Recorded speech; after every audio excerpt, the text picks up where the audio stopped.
नमस्कार, मैं उमाशंकर सिंह आज आपके लिए लेकर आया हूं प्रदेश की खबरें। भारतीय मूल की प्रीति सिन्हा बनी यूएन कैपिटल डेवलपमेंट फंड की एग्जीक्यूटिव सेक्रेटरी। भारतीय उच्चायोग ने यूके की सांसद को लिखा पत्र, किसानों के प्रदर्शनी पर जताई चिंता। नए कानून के बाद चीन में मची विवाहित जोड़ों में तलाक देने की होड़। एरबिल एयरपोर्ट पर रॉकेट दागे गए। अब खबरें विस्तार से। भारतीय मूल की प्रीति सिन्हा बनी यूएन कैपिटल डेवलपमेंट फंड की executive secretary. UN capital development fund ने भारतीय मूल की प्रीति सिन्हा को कोल एग्जीक्यूटिव सेक्रेटरी के पद पर नियुक्त किया है। प्रीति महिलाओं, युवाओं और लघु व्यापार और किसानों से जुड़े मुद्दों पर काम करेगी। उन्होंने बयान जारी कर कहा कि वह कैपिटल मार्केट पर ज़्यादा काम करेगी।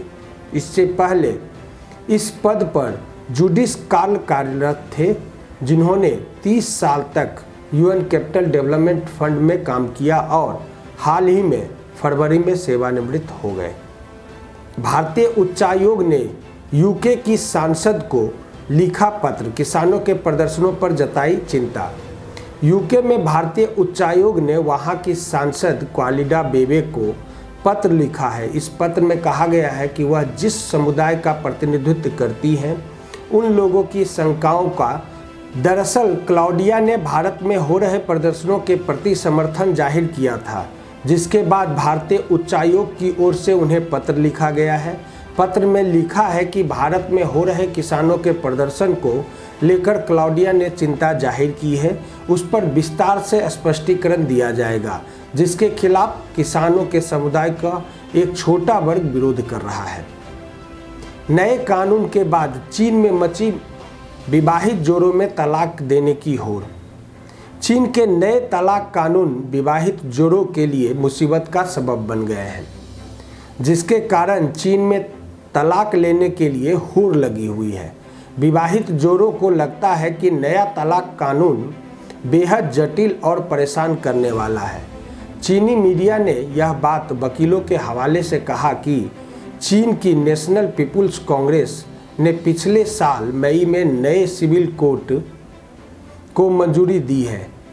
इसमें प्रावधान किया गया है कि कपल्स को तलाक लेने के पहले 1 महीने के कूलिंग ऑफ पीरियड पर साथ में रहना होगा, ताकि अगर थोड़ी बहुत भी संभावना हो तो कपल्स अपने बीच के तकरार को खत्म कर सकें।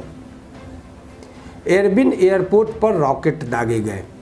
उत्तरी इराक के एरबिल एयरपोर्ट को लक्ष्य कर 2 रॉकेट हमले किए गए हैं। कुर्दिस्तान की राजधानी एरबिल एयरपोर्ट पर अमेरिकी नेतृत्व वाले मित्र देशों की सेना का सैन्य परिसर है, जहां बड़ी संख्या में अमेरिकी सेना और जेट विमान की तैनाती है। सोमवार को एरबिल एयरपोर्ट की दिशा में 2 रॉकेट दागे गए थे। एरबिल के रिहायशी इलाके में भी रॉकेट हमले किए जाने की प्राथमिक सूचना है। कुर्दिस्तान रीजनल गवर्नर की तरफ से दी गई जानकारी के मुताबिक रात 9:30 बजे यह हमला हुआ। इसकी जांच की जा रही है। आज की प्रदेश में इतना ही। आप खबरों से अपडेट रहने के लिए हमारे बिहारी खबर के पेज को लाइक, शेयर और सब्सक्राइब करना ना भूलें। नमस्कार।